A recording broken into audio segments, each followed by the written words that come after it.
Hi-ho, Tudor-minded people. It's Philadelphia Carrie for Tudor Time Machine.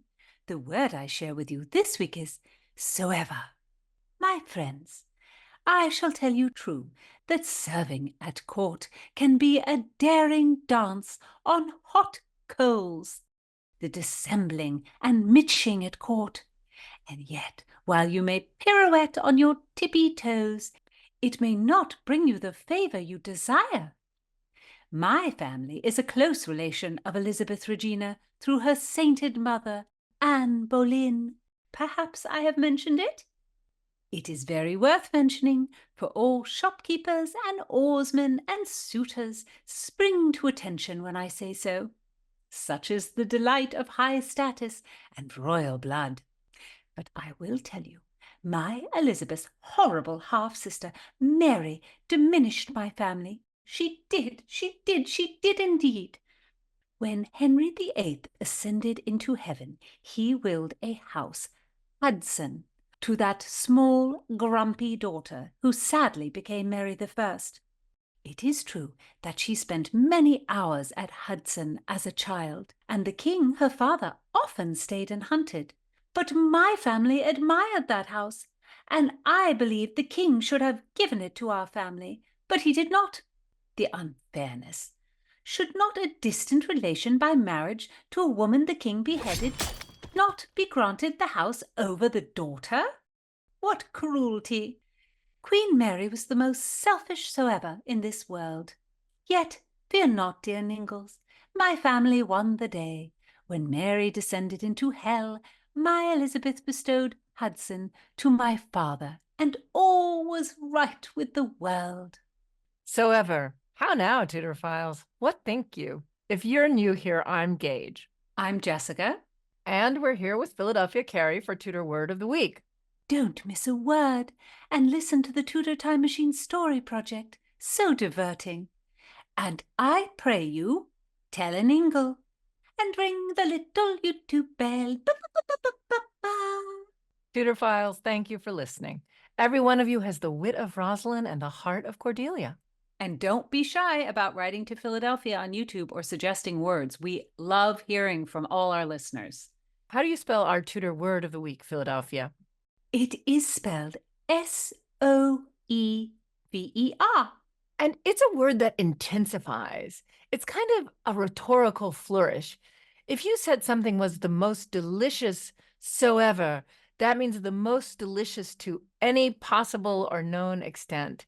It's sort of like saying the ultimate to the absolute maximum. Ah, how wise! Mary may well be the cruelest ruler soever in history. Philadelphia, we all know your feelings about Mary Tudor, but I hardly think she's the cruelest ruler in history. I mean, in the 21st century, I don't think Mary I would even make the top 10. She's not even the cruelest ruler in English history. Your poor wits are all hugger-mugger. Come now, do you not know we call her Bloody Mary? I do know that, but I've read that she only executed 280 people. Which, if you were one of the people executed, is pretty bad, but it's certainly far less than Henry VIII, because the estimated number of people Henry VIII executed was 57,000, and you can find estimates that are much higher, even as high as 72,000 people, and this was a small population at the time. He was so brutal, and now we're always reading and making movies about Henry and his wives, but they were really only part of what he did. He broke treaties, he hunted down rivals. He was a terrifying ruler, but we don't call him bloody maniacal Henry. What is the heart of the thing, dear Gage? The heart is that he was the father of Elizabeth. So he had true goodness within. I think he had some sperm within. Elizabeth made her own choices, and so did Mary. And Mary chose cruelty. She even executed her own little Jane Grey. You know, Philadelphia, that Mary did not want to execute Jane Grey, even though Jane Grey was named successor to the throne by Edward, Henry's son, just before he died. In fact, when Mary marched into London to claim her throne, which she believed she deserved as the eldest daughter of Henry VIII, Mary didn't even mention Jane's name in her speech to claim the throne. but she did condemn Northumberland, Jane's father-in-law. She left Jane out of it. And even after Jane was imprisoned, Mary would go and have dinner with her, which is, Well, dinner or not, she chops off her head in the end, does she not? That is bloody. She does. It's never simple, is it? After the Wyatt Rebellion, I think Mary just thinks it's too dangerous for her position to have Jane alive. And whether or not Jane wants to make a move against her, she feels like she has to take action. Mary, I think, fears that she'll be used by other courtiers to become a Protestant queen. And Mary was deeply, deeply, deeply religious. She was of Spanish origin through her mother, Catherine of Aragon. She was very connected to Spain, and she was really committed to returning England to being a Catholic country. Jane Grey was really bold about flaunting her opposition to the Catholic Church and being a devout Protestant. She carried this new prayer book around with her. She wasn't a fading flower. I mean, she was also, in her own way, kind of a religious zealot.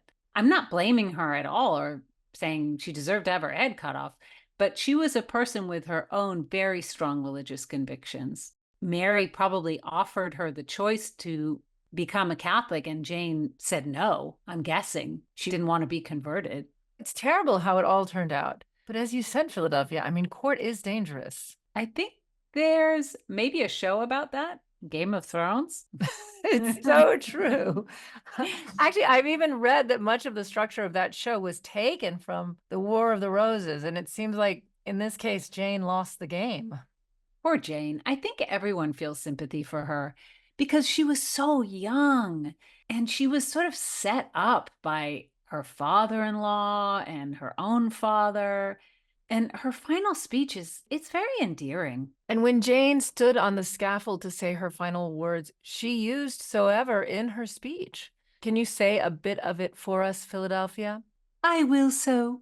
It shall underscore that only a vicious, cruel she-wolf could bring such a life to an end. Jane said, Wherefore, my lords, and all you good Christian people, I must earnestly desire you all to pray with me, and for me whilst I am yet alive, that God of his infinite goodness and mercy will forgive me my sins, how numberless and grievous soever against him. And I beseech you all to bear me witness that I here die a true Christian woman, professing and avouching from my soul that I trust to be saved by the blood, passion, and merits of Jesus Christ my Saviour only, and by none other means, casting far behind me all the works and merits of mine own actions, as things so far short of the true duty I owe, that I quake to think how much they may stand up against me. And now, I pray you all pray for me and with me. Wow. When she says, my sins, how numberless and grievous soever, I mean, how many sins does she think she has?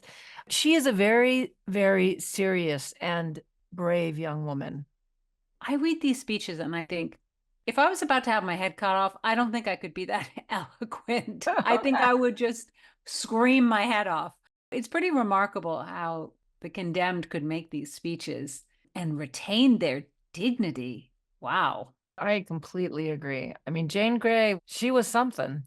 Indeed. Yet some good came of her execution. What's that, Philadelphia? If Jane had been queen and bore a son, my Gloriana should never have reigned, and my family would never have been granted Hudson House. Do you really think your family being granted Hudson House is the point of all this? Well, my dear Gage, it is a game of thrones, and some must win and some must lose. What else could it be? So give heed, Tudorphiles. Be a witty wordsmith. Bring some 16th century sauce to your vocabulary with soever. Listen in next time. Don't miss a word. Subscribe on YouTube and give me a like.